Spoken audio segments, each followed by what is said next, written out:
जन्म मरण बंद हो जाएगा। जैसे दुकानदार अपनी दुकान खत्म करना चाहता हो तो उसे दो काम करने पड़ेंगे। जिसको देना है उसको तो पक्का दे दो, देना ही पड़ेगा, नहीं तो दुकान हटाने के बाद भी वो लेगा तुमसे। तुम वही दुकानदार हो ना, 100 रुपया लो हमारे, तुमने लिए थे, देना पड़ेगा। लेने में क्षमा कर सकते हो कि हमें नहीं चाहिए, पर देने में आपको देना होगा। जिससे लेना है उसे तो तुम क्षमा कर सकते हो, जाओ हमने माफ किया, लेकिन जिसको देना है वो देना है। नहीं वो तो कहीं भी दुकान खत्म करने के बाद भी मिलोगे तो तुमसे ले लेगा। अगर ये लेना और देना दोनों मिटा पाए इस जन्म में, तभी तो, जैसे कोई गाली दी तो हिसाब है भाई, हिसाब है। और हृदय में पीड़ा हुई ना तो हमने पहुंचाई होगी पीड़ा। राधा राधा राधा, किसी ने धक्का मारा, किसी ने कटु व्यवहार किया, अपमान किया, भगवान हमारे किसी अपराध का मार्जन कर रहे हैं, इसीलिए भक्त सहता है।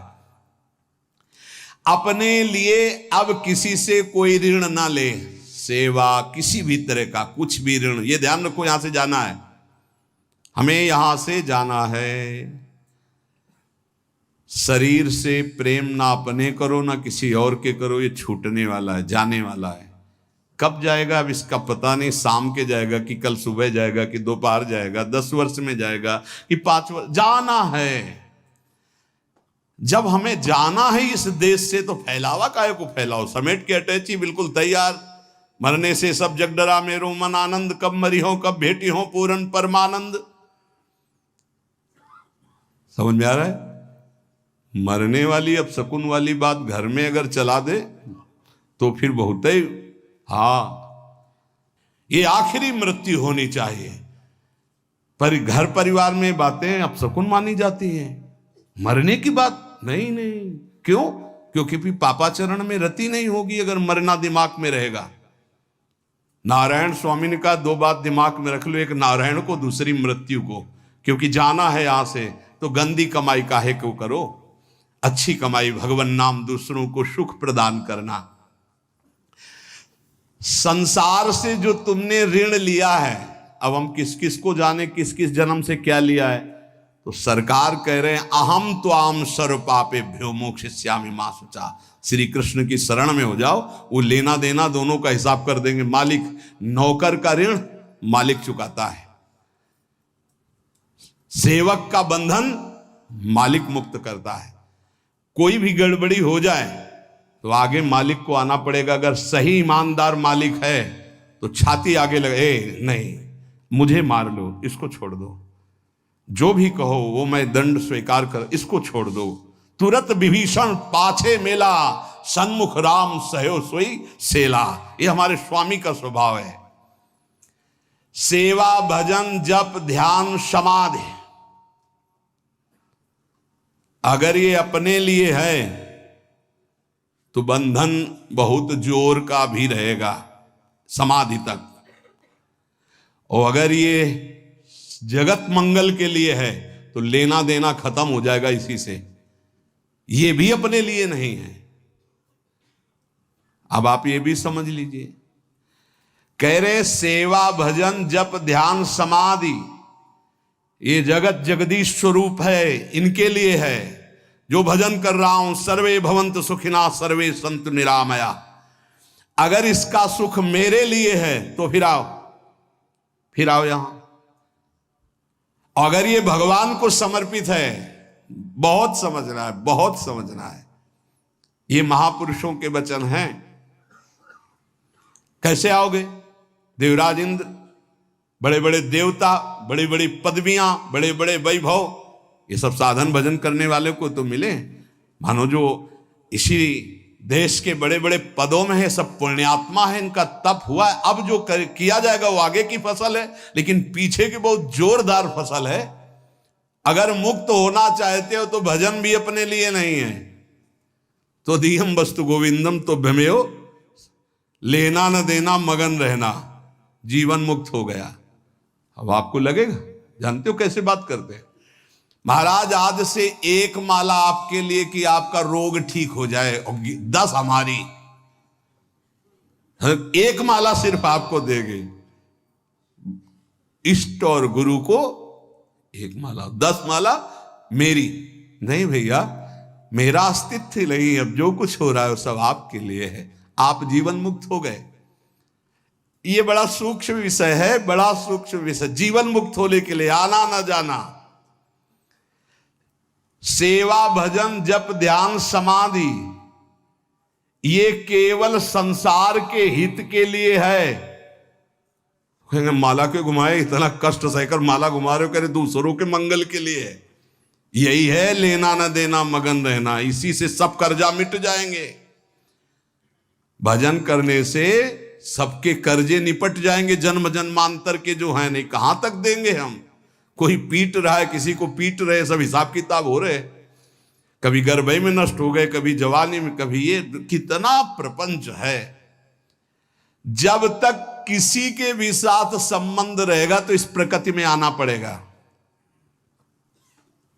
एक और ऊंची बात है कि अब मैं भजन करता नहीं, मेरा राम भजन करते हैं। ये अब मतलब संतों की बात को कोई समझ पाए बड़ा कठिन होता है।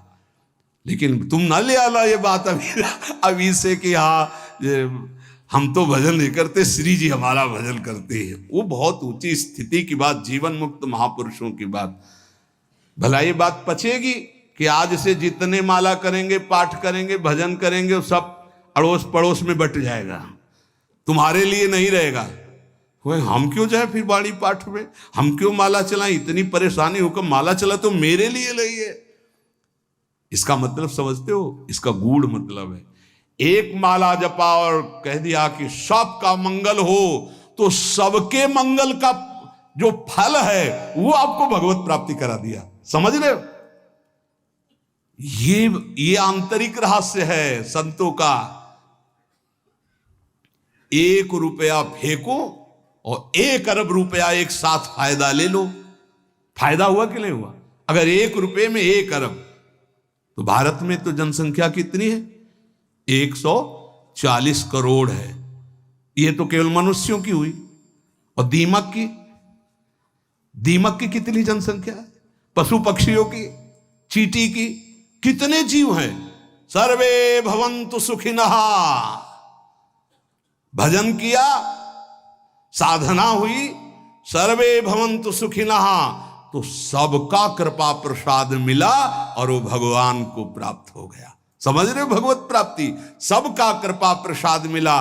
भूल चूक से लेन देन जिसके साथ हो चराचर जगत में, सबका खत्म। क्योंकि भगवान नाम जप करके सर्वे भवन्तु सुखिनः, हम अपना भजन सबको देते हैं। तो उससे क्या हुआ? सबके हृदय में बैठे हुए मेरे आराध्य देव राधा वल्लभ लाल जी मुस्कुरा दिए, हमारा काम हो गया। अब समझ में आई बात? अगर ये ना कहें और कह दे कि संसार के लिए भजन करो, इतना कठिन काम भजन हम दूसरों के लिए करें, हम अपने कल्याण के लिए करेंगे।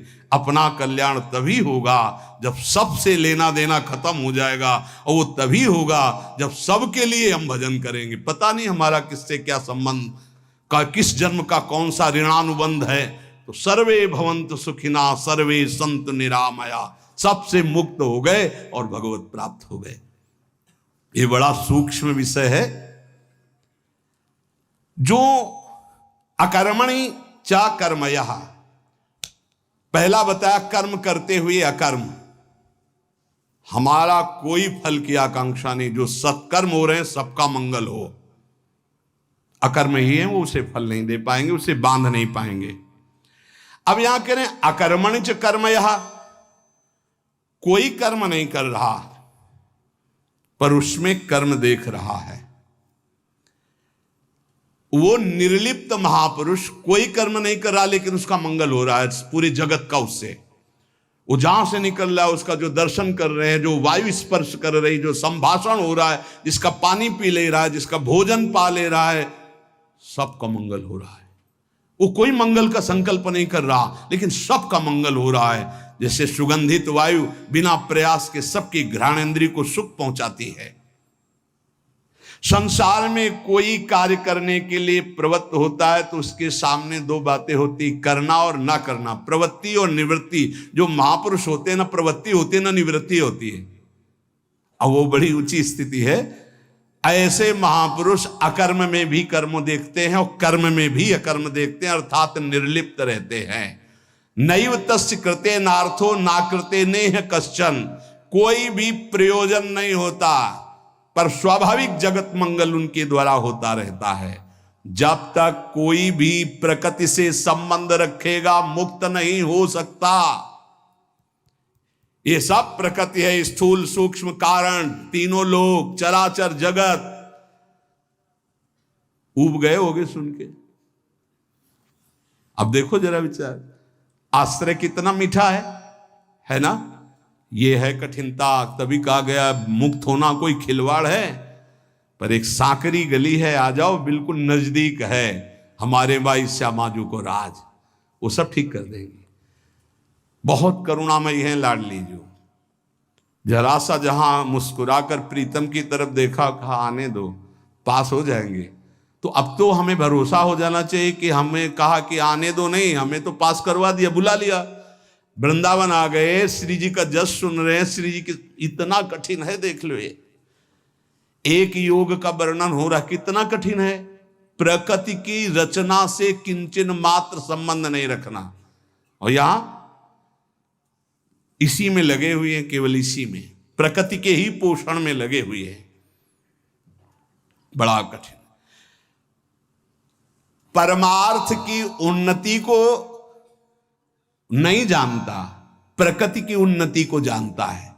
प्रकृति से किंचन मात्र संबंध न रहना, ये परमार्थ की उन्नति है, अंदर की बात। इसीलिए अध्यात्म बड़ा सूक्ष्म है। ना प्रवृत्ति ना निवृत्ति, ऐसी स्थिति वो महापुरुष अकर्म में भी कर्म और कर्म में भी अकर्म स्थिति देखता है। चलना फिरना, खाना पीना, स्थूल शरीर की क्रियाएं, एकांत में रहना, चिंतन करना, ध्यान लगाना, सूक्ष्म शरीर की क्रियाएं, और समाधि लगाना, कारण शरीर की क्रियाएं, ये तीनों क्रियाएं मेरी नहीं है, निर्लिप्त। ये स्थिति उस महापुरुष के द्वारा सारे कर्म अकर्म होते हैं। इसीलिए योगस्था कुर कर्माणि, सब बुद्धिमान मनुष्येषु, वही बुद्धिमान है जो कर्म में अकर्म और अकर्म में कर्म को देखता है। सायुक्तः, जो सिद्धि असिद्धि में, जय विजय में, लाभ हानि में, सुख दुख में समान रहता, वो भगवत प्राप्त महापुरुष होता है। परंतु जब तक कुछ पाना शेष है तब तक आना और जाना भी शेष है। शब्द ध्यान कीजिए, जब तक कुछ पाना शेष है तब तक आना और जाना शेष है, और जब कुछ पाने की इच्छा नहीं रखती है अंदर वृत्ति कोई बुद्धि, तो वो जीवन मुक्त अवस्था को प्राप्त होती है। नाशवान शरीर से संबंध रखने वाला पाने की इच्छा रखता ही है। जब शरीर संबंध छूट जाता है तब परमात्मा की प्राप्ति होती है। करना, जानना और पाना, ये तीनों बातें सिद्ध पुरुष में नहीं होती। करना, जानना और पाना, ये तीन बातें सिद्ध पुरुष में नहीं होती। उसे ही जीवन मुक्त महापुरुष होता। ना कुछ करना बाकी है, ना कुछ जानना बाकी है, ना कुछ पाना बाकी है। वो इस अशुभ संसार से मुक्त हो जाता है। यस्य सर्वे समारंभा काम संकल्प वर्जिताः ज्ञानाग्निदग्ध कर्माणं तमाहु पंडितम बुधाः। भगवान इस श्लोक में वर्णन करते हैं कि जिसका बिना किसी संकल्प के, कामना के, बिना किसी कामना के संपूर्ण कर्म हो रहे, वो कर्म ज्ञान रूपी अग्नि में जलकर भस्म हो जाते हैं, वही जीवन मुक्त, वही पंडित, वही बुद्धिमान। तो एक ज्ञान अग्नि है और एक प्रेमाग्नि है। तो अगर ज्ञान समझ में ना आ रहा हो तो बस इतना समझ लो कि हर कर्म भगवान को अर्पित कर दोगे, वो तुम्हें बांध नहीं पाएगा। बड़ी चतुरता की बात है, पर माया भुला देगी, अर्पण करवाना भुला देगी। इसलिए सबसे प्रार्थना है कि प्रातः से लेकर शयन तक जो भी आपसे कर्म हो, पहले निरीक्षण करो इसमें गंदी बात, गंदी सोच, गंदी क्रिया कौन सी हुई, और उसको डायरी में लिखो कि ये शास्त्र विरुद्ध बात हमसे हुई, जीवन में हमसे ना हो, भगवान से प्रार्थना करो, ऐसी हिम्मत बनाओ, उससे अलग निकलो, और जो पवित्र आचरण हुए वो भगवान को समर्पित कर दो। धीरे धीरे आपके अपवित्र भाव नष्ट हो जाएंगे, फिर पवित्र भाव श्री भगवान में स्थित हो जाएगा और जीवन मुक्त हो जाए। ये बहुत सरल उपाय है और शास्त्र सम्मत है। हर कर्म भगवान को समर्पित कर। एक स्थिति आती है जब स्वयं समर्पित हो जाता है तो कर्म समर्पण पूर्ण हो जाता है, फिर वो आया नहीं होता श्री कृष्णार्पणम मस्तु, राधा वल्लभ अर्पणम मस्तु, ये सब खत्म हो जाता है। पर प्रारंभ में सिद्ध बनने की चेष्टा ना करे। अगर भूल हो जाए तो हम कह रहे हैं प्रातः से लेकर रात्रि को जब शयन करो तब पूरा का पूरा जोड़ करके, हे प्रभु सुबह से उठे से शाम तक अभी तक ये सब हुआ आपके चरणों में अर्पित है नाथ, आप मुझे बंधन मुक्त करके अपने चरणों का प्रेम प्रदान करो, अपने चरणों का आश्रय प्रदान करो। ऐसा करने से ये जो बड़ा सुंदर विवेचन है, पर ये समझ पाना बड़ा कठिन है, तो भगवान को समर्पित कर दो, वो सब समझते हैं, वो कर्म बंधन मुक्त कर देंगे। शेष चर्चा आगे। श्री राधा वल्लभ लाल की।